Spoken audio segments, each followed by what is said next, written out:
Hello, beautiful people, and welcome to Mindful Manic. I'm Manic, and in this podcast, we talk about different topics everyone goes through.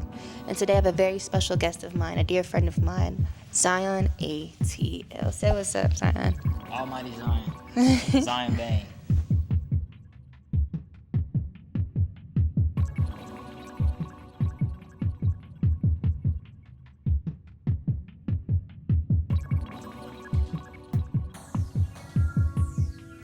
Exactly. So, as I always do in all my episodes, what is a positive affirmation you live by right now? I'm him. Every day I wake up, I'm him. I run a play. I run a blitz. I don't settle. I don't make excuses. I don't compromise the circumstances. And I just do it. Basically, every day. Basically, he lives by he does. He doesn't not do. So we're in your new space now. And as I've seen, you've acquired a lot more TVs because the jobs are probably getting bigger now, right? Yeah. Okay, yeah. So can we go back to from when you first started, even picking up a camera, even before the TV installations, before all of this?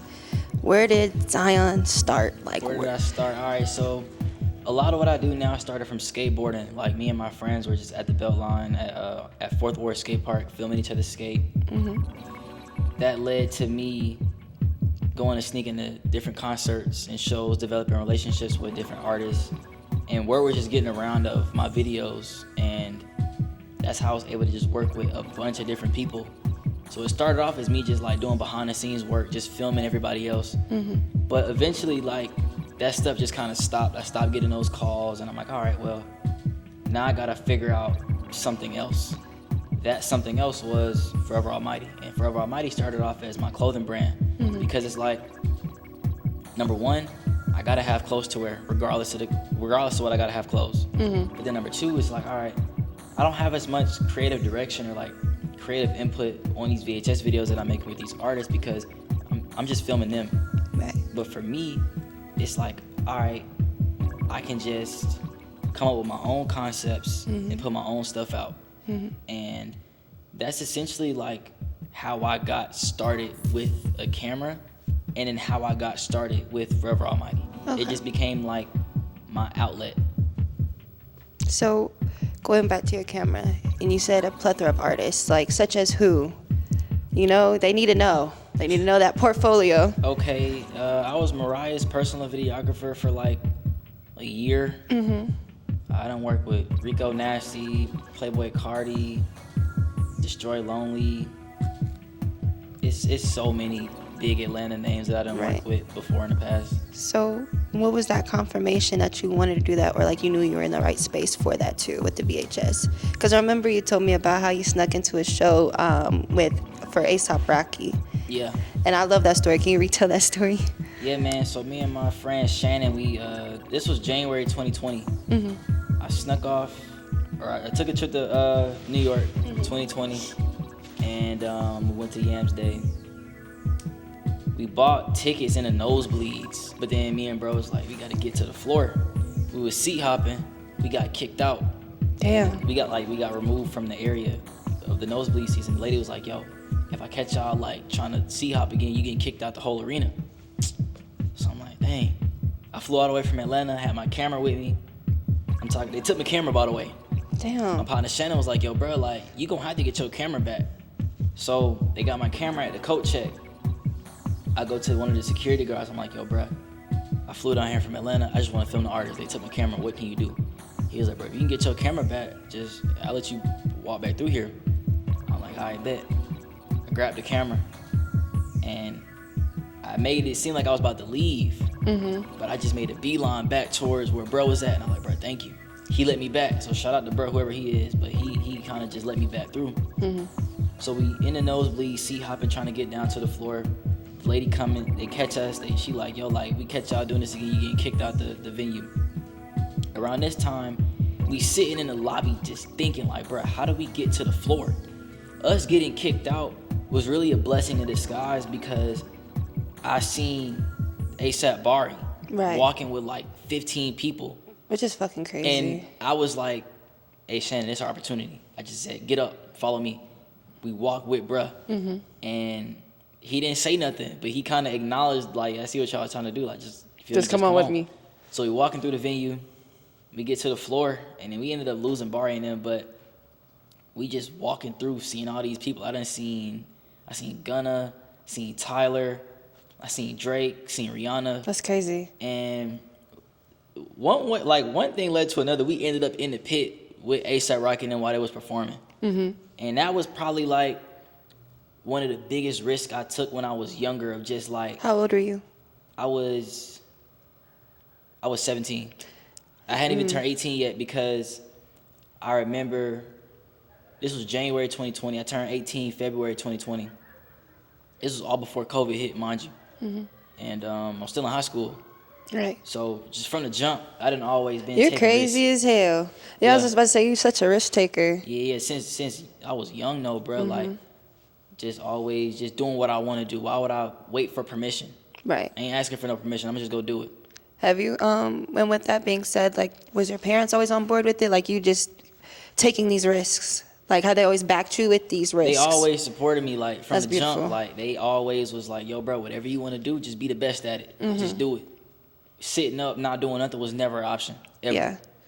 And just having them behind me was cool, but my folks know that, like, regardless of what anybody had to say, I was going to do it anyway, because it's my life. Right. And once they started to see that, like, okay, like, bro actually doing this, now he actually making a career for himself, it became easier to get them on board with everything it was, because it was working. I was making money from it. I was making a name for myself. Like, it just was all working out. Right. But having that parental support definitely is important.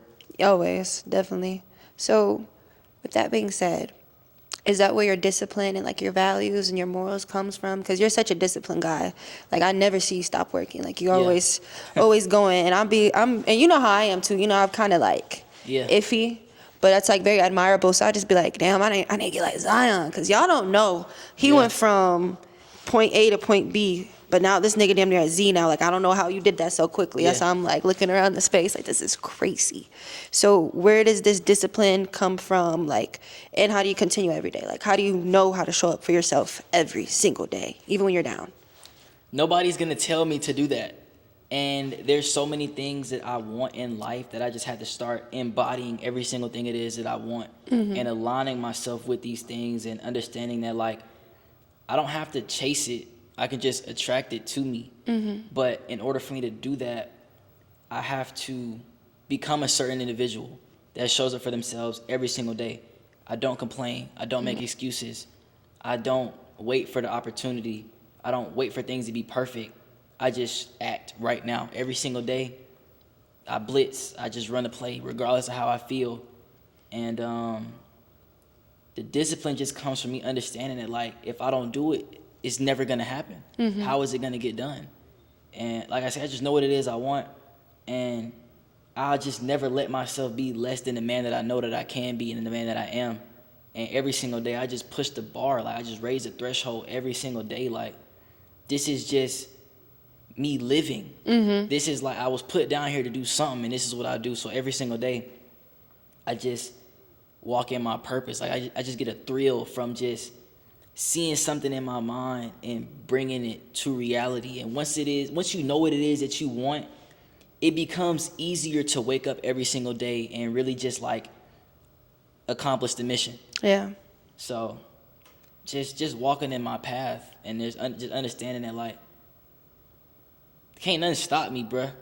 Not a damn thing. Nothing can stop me. So, like, I don't get hung up on things too easy. I think I done really kind of mastered the art of just detachment from a specific outcome, and really just focus on the intent behind my actions, and just knowing what it is I want, and understanding that I already have it, and I don't have to see it to know that I already am it. So does that come from you, like, reading books, watching videos, life itself, hearing stuff? Because, like, I watch a lot of videos and I read a lot, especially when it comes to interviewing or even, like, PR work. So where does this come from, like, your values and morals, and knowing that you're within your purpose? Like, are you spiritual? Are you religious? Or, like, give me the rundown on that. A lot of it comes from when you want something in life and you know that you embody that, and you know that it's for you, your mind gives you the answers to achieve it and to make it happen for you. So you just have to trust it. But to be more specific, a lot of it comes from, I read a lot of books. What's your favorite one? What's the one that's like you tell people? You told me a book before. I can't think of the name of it right now. Untethered Soul by Michael Singer.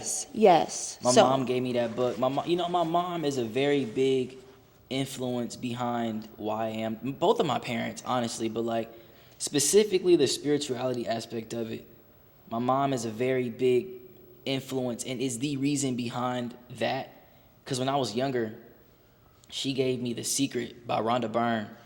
And that was my first introduction into manifestation. Right.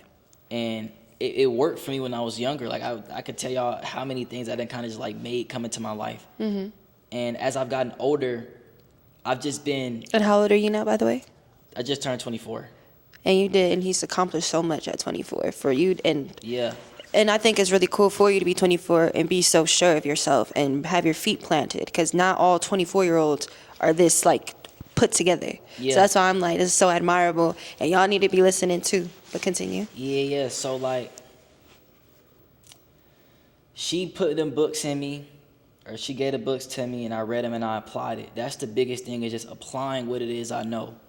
And there's so many instances throughout my life where like I just applied what I knew.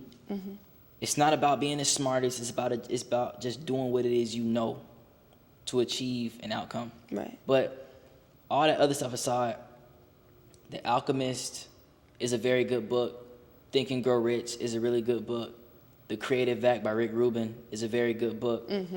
Those are all three that aren't spirituality books necessarily that help me out. But as far as on the spiritual side, like Untethered Soul by Michael Singer, Living Untethered by Michael Singer, and The Secret. Also, Earl Nightingale, Lead the Field. It's a lot of good audiobooks that I listen to that really help me out, but I apply it. That's what matters. I apply what it is I know. I don't just try to learn as much as I can just to say I'm the smartest. Right. It's not about that. The smartest person will end up working for me just because I know I apply what I know. The boss don't got to be the smartest. That's the true. boss just has to work the smartest. And working the smartest sometimes means bringing together a group of people who have more knowledge than I do. But I can tell them, yo, apply this here. You get what I'm saying? Good leadership skills. Exactly. You got to be a leader. You have to be a leader. But a lot of this stuff just stems from knowing what it is that I want and applying what I know. And the more that I put out, the more that I receive, you know? So I learn so much by just doing. I'm not always sitting up looking at YouTube how-tos and whatnot. You just do. I just do it. And another thing that's very important to me is I realize that the answers are not on social media. No, never. The answers are not, but like, here's the thing. People get caught in that trap of like, all right, let me just scroll on social media all day and hope that something comes my way. That ain't it. And that ain't it. You got to go live your life. Right. You have to go live your life. You have to go put your own shots up. What anybody on social media has to say means nothing. It means absolutely nothing. When there's 8 billion people here, you can't get hung up on what 200 or 300 people have to say. That's nothing. Because you might not even see 200, 300 people on an everyday basis, It's you know? nothing. So what does your everyday routine look like? Speaking of which, because you're so in the now and reality. So what does that look like? Because you have a really good content posting on TikTok, and they always go up. Niggas a fake motivational speaker, y'all. And then your content on Instagram. So like, how does that go hand in hand with you also doing TV installations? Like, you're slightly a content creator. Then you also are a videographer. So how do you like balance that out? Like, what does your everyday look like? I wake up, I make something. I pray. I wake up, I pray. Just grateful for waking up. I don't ask for nothing. I'm just grateful. I eat, do my admin work, come over to the studio, or I go to the workshop, build some furniture, come here, put it together, do what I got to do. Then in the evening, I might go skate, come back to the studio, do some more work. Do you have like a crazy sleeping schedule? Nah, I go to sleep early. What the fuck? Yeah, I go to sleep early. But you wake up early? I wake up at like 8. Okay. Yeah, I wake up at like 8, but I don't ever stay up past like 12 or 1 now. I used to stay up late when I ain't had nothing to do. I would stay up late. But now that I got stuff to actually do in my life, I don't like to be out or up late because there's stuff to do in the morning. You have structure. I win in the morning. Every single day I win throughout the day. And, yeah, I just know how to prioritize my time. Okay, that's good. That's good. Yeah. Nigga got a great sleeping schedule. I hope I get there one day. Yeah, nah. Even the past couple of days, like, we were, like, almost 60 days into the new year. I have not taken a single day off. Monday through Sunday, I work all day. And it takes a lot to be able to show up how I show up. Yeah, I was just about to say that. That's you crazy. have to be. See, but this is where it comes down to, like, you just have to know. I know that what I'm doing is already working. I don't have to see the results to know that, like, I bet this is what it is. I know these things. So I show up every single day as if I'm already a millionaire, as if I already have these things. Because, like, if you wait to receive those things, you might not ever get it. Right. So you're going to be playing lower than what you could be playing.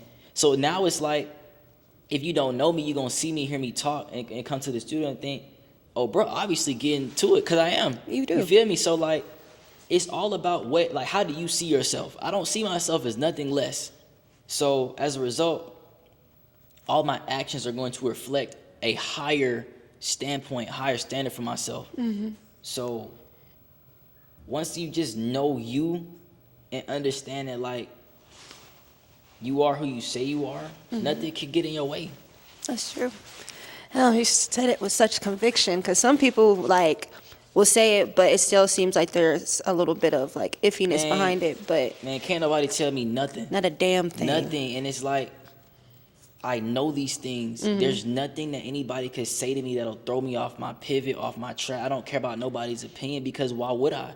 If you're not on the court putting your shots up, anything you have to say means nothing to me. It means nothing.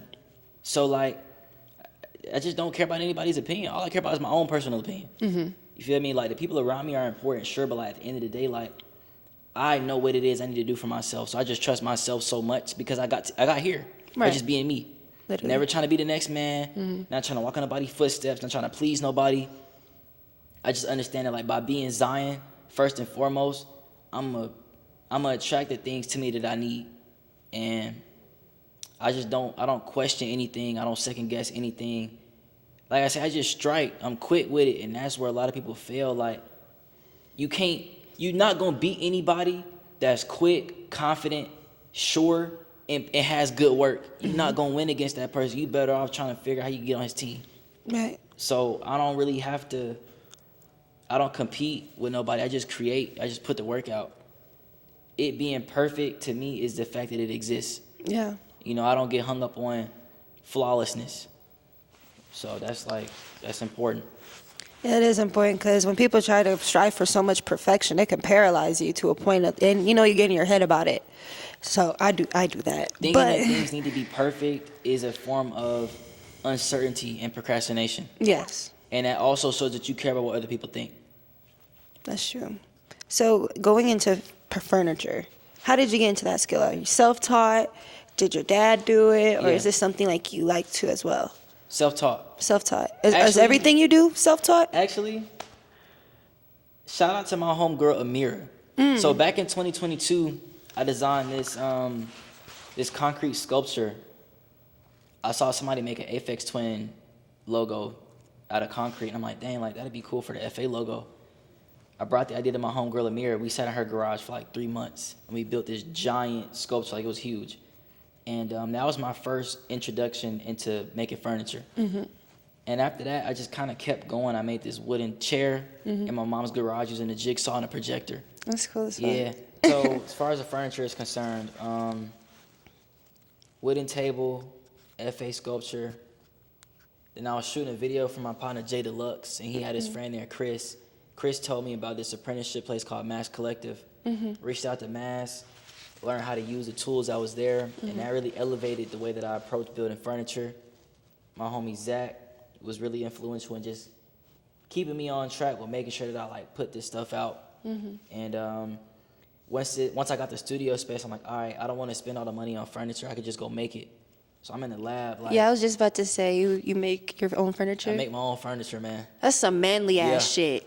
Yeah, nah, man, I'm really in the field. Like, I'm really involved with every single thing it is that I do because to be a boss, you got to play all the levels. You have to play all the roles. I done played every single role, bro. So like, I know how to design. I could see it in my head and make it a thing, a tangible object. So How long does that take? Like with certain furniture pieces, like does it take months, weeks, like days, hours? Oh. I'm quick. I don't let things take longer than they need to take. For me, I could bust this table down 10 times in 2 hours. It would take me no time. And how long you've been building furniture? I mean, I started like 4 years ago. That's crazy. But I took a break. And I really started hitting it hard within like the last 2 months, I would say. Because you moved into new space. This is crazy. What's the next like piece you're working on right now? I got 2 new coffee tables for the space. We're gonna do like a yellow one and a red one. Really just building out the whole studio. It's cool as fuck. Yeah.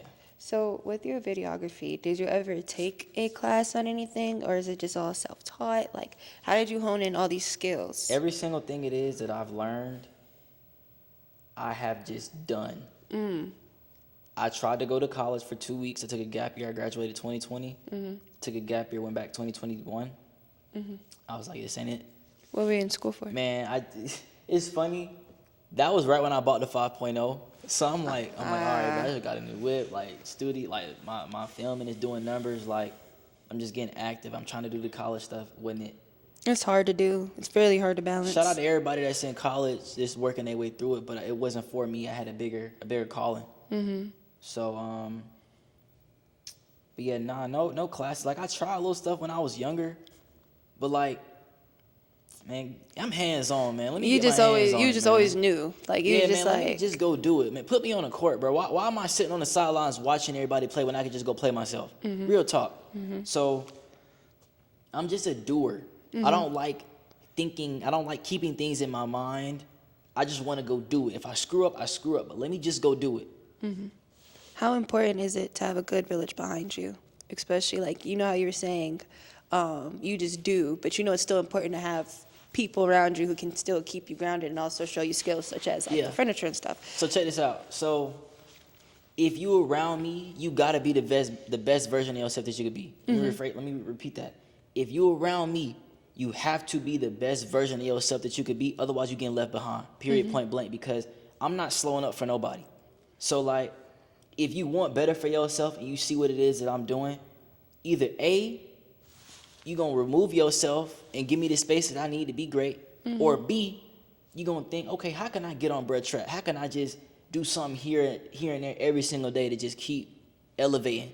You feel me? So it's important to have the right people around you, but I'm low key I'm a solo guy. Like I just like moving by myself because I can get stuff done quicker.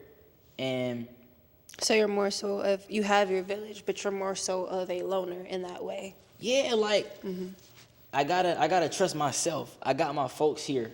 My dad, my mom, my sister, my little brother, my family, my friends is all still here and they all rooting for me. And because those people are there rooting for me, that keeps me going. Because it's like, all right, why would I wait for somebody to leave for me to start taking stuff serious? I got my folks here. Like they believe in me. I'm gonna take it to the paint every single time. So if somebody is believing in me, that's the equivalent of somebody giving me $1 million. Right. Why would I waste that? You feel me? So with all my folks, it's like, oh yeah, we've been believing in bruh.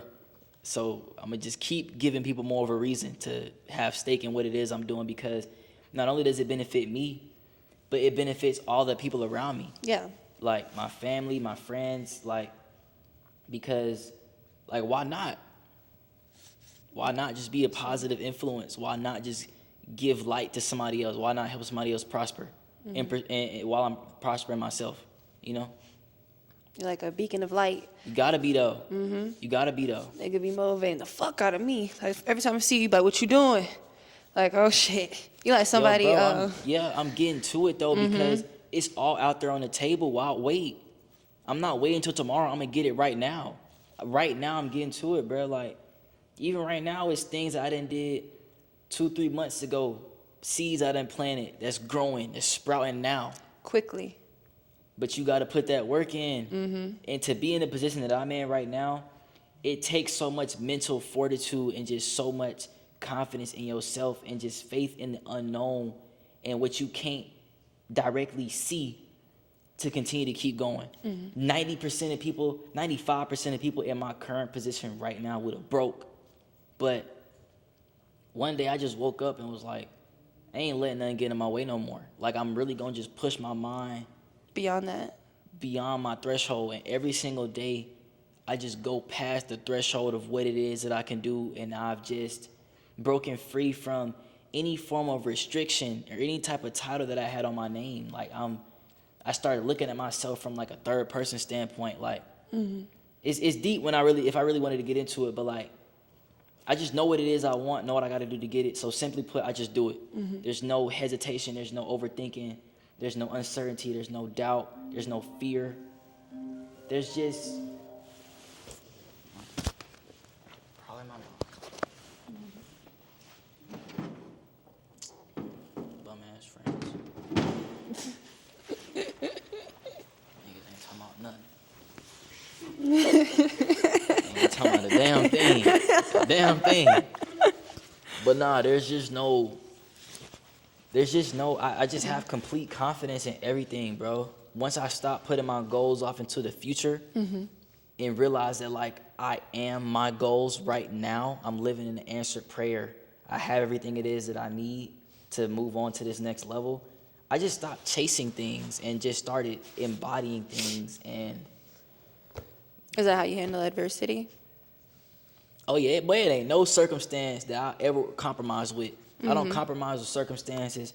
I just make it what I want. And I feel like so many times in my life, the situations weren't perfect. Even when I was younger, like how I grew up, the conditions might not have been the best, but I made it right. I just made it right. And stepping into this new lane, new investments, new risks, new chances on myself, I had to find the confidence somewhere. So rather than me looking on social media for answers, I would sit in my car every single day for an hour, 2 hours, and I would just talk to myself, and I would just think like, okay, at every single stage of my life, what have I done? What's like the common denominator here? The common denominator was that, number one, there's always been problems. Number two, I've always handled those problems. So even me being a young kid, I'm like, all right, bet, like, we on a train and it's cold, we having to take the bus, we not being able to sleep in the house some nights because of X, Y, and Z. I never once complained about it. I never once was like, oh, damn, my life sucks.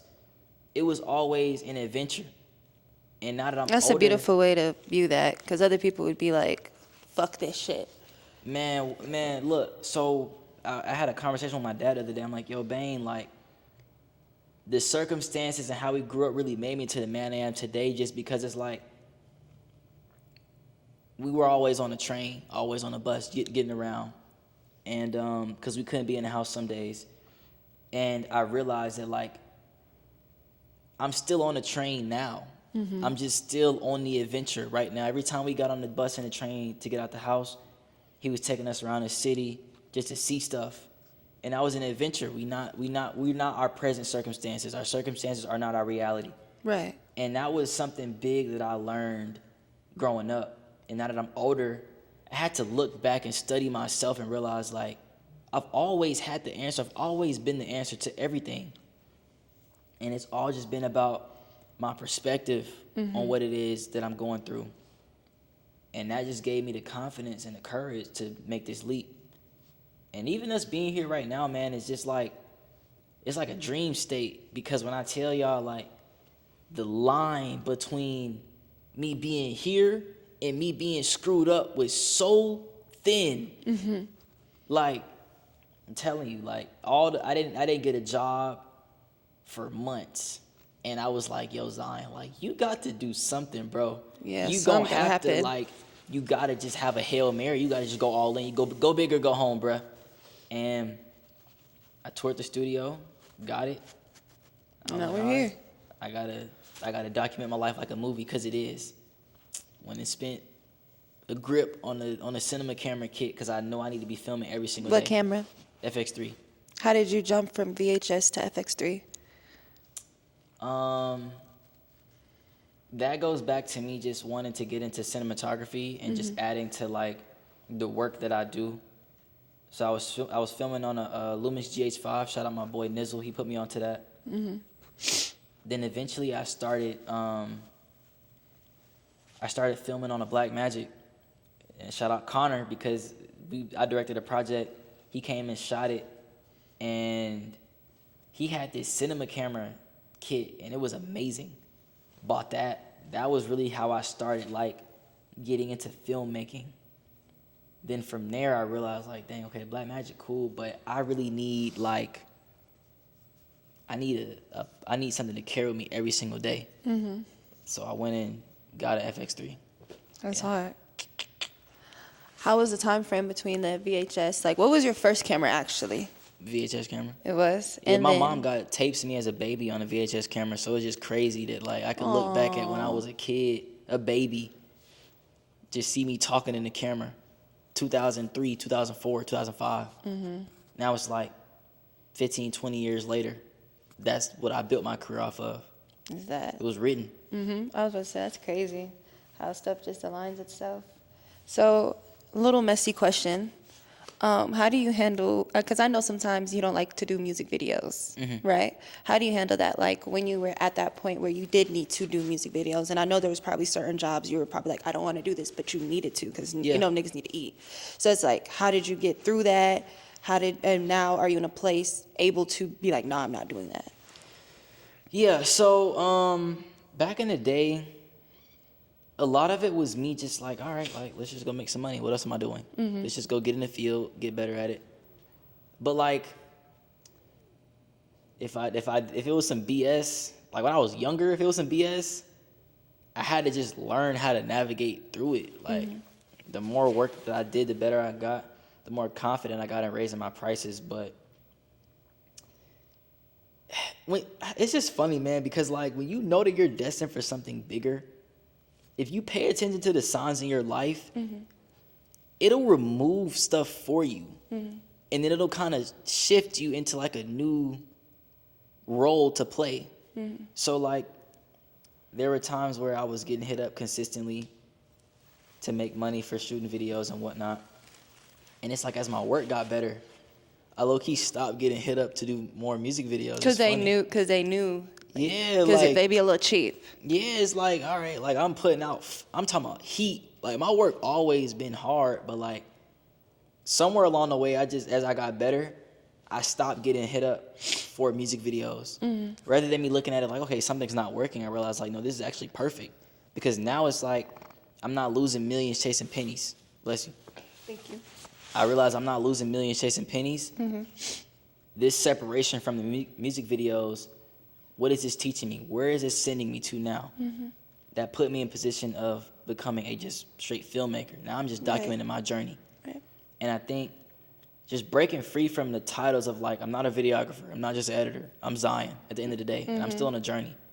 And realizing that like, I'm not the titles, I'm not just the things I'm good at, I'm Zion. That allowed me to just keep the story going. If I were to only look at myself as like a filmmaker or a videographer, I would have been quit. But because it's like, I'm me, I gotta keep going. I got all these skills, like put it where it count. You feel me? So, like I say, man, I just look at separation now as like a sign for something rather than like a loss. Okay. So to close out, what advice would you give right now? Like as this version of you in this place, what advice would you give? What advice would I give? Is it to anybody? To anybody? Anybody. Anybody? Get crystal clear on what it is you want out of life. Understand that it's for you. Walk that path every single day, even when it's cold. Even when things aren't looking right on paper, you have to constantly tell yourself that, like, okay, bet, like, this is who I am. Never let anybody trick you out your position. Stand firm on who you know you are. And understand that, like, you have to have a plan. Come with a plan, work your plan every single day, because if you don't, your time is going to just dwindle away. Either way it go, you're going to have to make a decision. The day is going to come regardless. Have something to offer that day when it comes. And start setting daily goals. Like, develop trust within yourself. And just have faith. Have faith in yourself. Have faith that, like, everything that you want is already there. So just align yourself with it and make it happen. Don't make no excuses. If you're a grown man especially, don't make no excuses. Don't be a bitch. If you a grown man, don't make no excuses. If you a grown woman, don't depend on no man. Feel me? And just run a play every day. Exactly. Yeah. Well, thank you for your beautiful words this whole time. And I hope you guys check them out. If you need a studio, you need to come check it out. Hey, whether you check it out or not, it's happening regardless. You said this shit getting done. Whether you come or not, it makes me no difference. It's happening one way or the other. So you can either be on the winning side of it or just stay where you at. But either way it go, this ain't stopping. Like, real talk though, bro. Like, train ain't stopping for nobody. No circumstance, no reason. I'll die before I quit. So. Straight like that. Well, thank you. Give me a hug, man. Come on, nigga.